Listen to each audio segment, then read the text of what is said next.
Joe Rogan, my old friend. Here you are in Austin at the W, at the Moody, big packed house. You're about to go out there in 15 minutes. To you, what is the nature of reality in your core spirit, whatever you want to call it? What is the nature of being on this planet in deep space, orbiting the sun, this magic all around us, and we're busy worrying about how many liters of vodka Lindsay Lohan had? First of all, give me a hug, you big beautiful bastard. You're awesome, man. Good to see you. I miss you. So good to see you. I miss you too, man. Yeah, we see each other once a year, and I think you're one of the most misunderstood people on the planet. And I'm glad we're friends, and I'm glad we've been friends for so long. You're an interesting dude, Alex, and you're a real truth seeker. You know, there's a lot of people that don't appreciate you for what you do, and appreciate, like, a lot of people don't get to know you. Like, you're a fucking cool guy. You're a really nice guy to hang around. We've taken Alex to the UFC before. We've done so many comedy shows with you at Cap City and hung out with you. You're a good dude, man. You're a really good dude. At your gut level, Joe, what do you think about the Bin Laden raid? I don't know. You know, first of all, I think that being in a position that I think whenever you talk about any intense military operation like that, those guys, those Navy SEALs that did that, those Navy SEALs, yes, those are some of the baddest on the planet. I mean, I have a lot of respect for someone's ability, fortitude, character, discipline, the type of discipline involved in being a Navy SEAL. I have a tremendous amount of respect for those type of human beings. But what I don't necessarily trust is the people that make the decisions that put these guys into certain positions. It's them that I trust implicitly. Like, I understand the kind of discipline that it takes to be elite at anything. And when you're an elite at something as life or death, as being a Navy SEAL, you're a bad period. So I don't ever want to say anything that's disrespectful to anybody that's in that position, because I respect their intentions 100%. But it sounds like a silly story. Like, everybody says this guy's been dead for a long time. They said that Bin Laden, I mean, I see all these different people who have said that Bin Laden had already been dead. I don't know. I wasn't there. I have no information other than some that I read in the newspaper or watch on TV. But the official stories turn out to not be true. And it seems like they lie about everything. We ready to do this? 7? What? So 7 minutes? Good. 7 minutes. I actually talked. I'm not going to get into the whole story, but a guy is a Navy SEAL, been to his house, checked it all out. Turned out, well, I'm going to give too much away. My family knows him. He's not in SEAL Team 6, but his buddy's one of the few that lived. They blew up a helicopter that night. They went in, killed the target, brought it out, blew the helicopter up, told the SEALs that was Bin Laden, the helicopters that got away. And then the other SEALs got mad, and they blew up.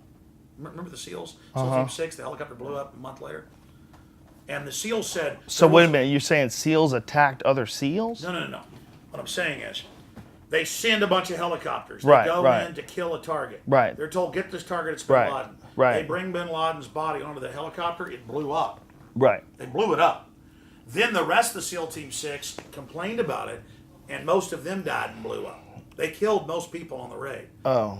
Remember a month later, the SEAL helicopter? Yeah, I thought that was just another unrelated incident that was part of like what they're doing over there is incredibly dangerous. No, it is, but but that was the biggest loss in the entire Afghan war. Right, but is there a real connection between those two events? I talked to the SEAL, and he said, we believe Al-Qaeda put a bomb on the plane, on the helicopter, or the government did it. Right. But it could have been that they just got shot down too, right? Is that possible? Well, they said they never... I mean, they're in war. I know, but that was the biggest loss of SEALs the entire war. Yeah, but sometimes that's how shit goes down. Remember that Scud missile that landed on that the barracks in the first Iraq War?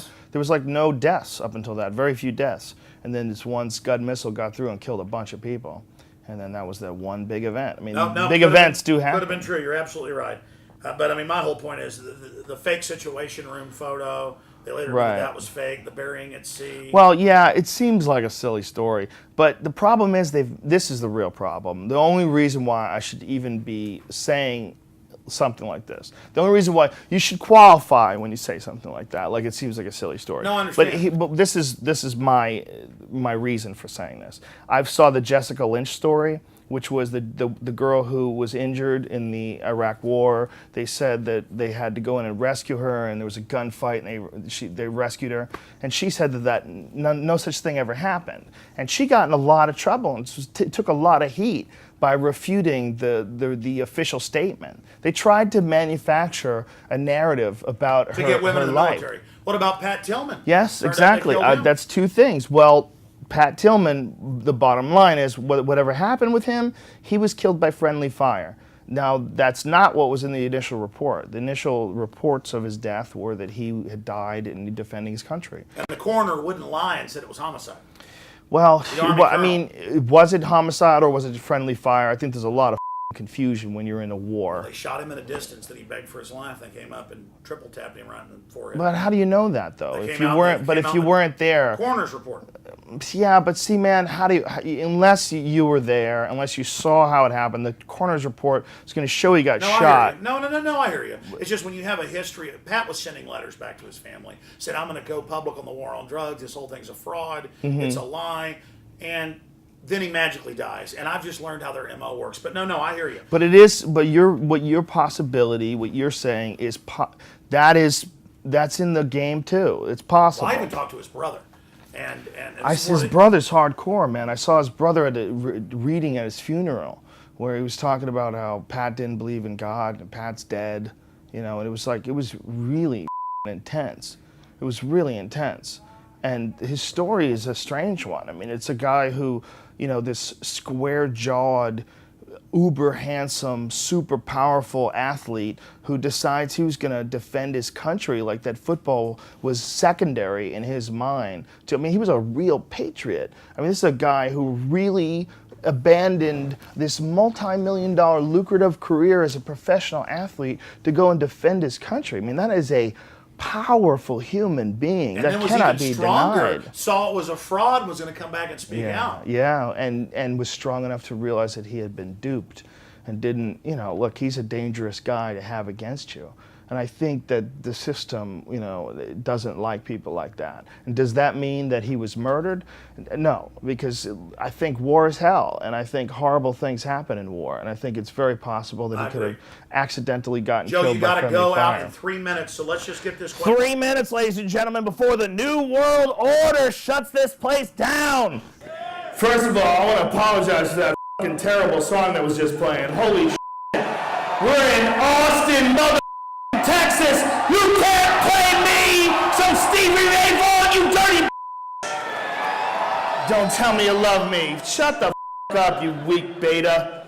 I remember meeting you like in 1998, 99, 14 years ago, whatever it was, and you were like, yeah, I know a lot of this is true, but you're going too far with that. Has not a lot of what I talked about... Listen, man, I will tell you this, and I give you credit for this all the time. There's a lot of things that you used to say back in the 90s. I thought you were crazy. You were just ahead of your time. You were way ahead of the curve. You were way ahead of the curve on a lot of that was just massive conspiracy theory nonsense in the 1990s. Stuff that people would say, there's no way the government would ever do something like indefinite suspension or detention, rather, of American civilians with no trial. They would never do that. Completely unconstitutional. Boom. There it is. That your video, I recommend this video all the time to people. 9/11, The Road to Tyranny. Yes. When you showed that the World Trade Organization in Seattle was clearly invaded by agent provocateurs who were most likely military people. The police you spoke saw out. the police spoke out, the military grade shoes, the fact they weren't able to arrest these guys and they had to let them go. All that stuff that you showed of these people came into a nonviolent protest and became violent and then turned it into something that the police had to respond to. I mean, I never even thought that would be in the menu of the military. I would have never believed it. And then many years after I met you, the Freedom of Information Act documents for Operation Northwood were released. That was way after I met you. Yeah, years. Years later, and I remember, wow. I remember reading that going like, Alex isn't crazy at all. Like, they really planned on blowing up civilian jetliners They were going to have a drone jetliner and blame it on Cuba and get us to go to war with Cuba. They were going to do all sorts of crazy things. Like that was really in the menu for the 1960s. Like that, I thought you were bananas with some of the stuff you were talking about, and a lot of that stuff that you were talking about has turned out to be absolutely 100% true. I got to go on stage and do comedy. You mother. Me out. Great job. Thank you, brother. Thank you very much. Hey, but hey, like to tell the secret? It was all in Rand Corporation documents. They admitted it. Yeah. They bragged they're doing this, Joe. That's why I freak out.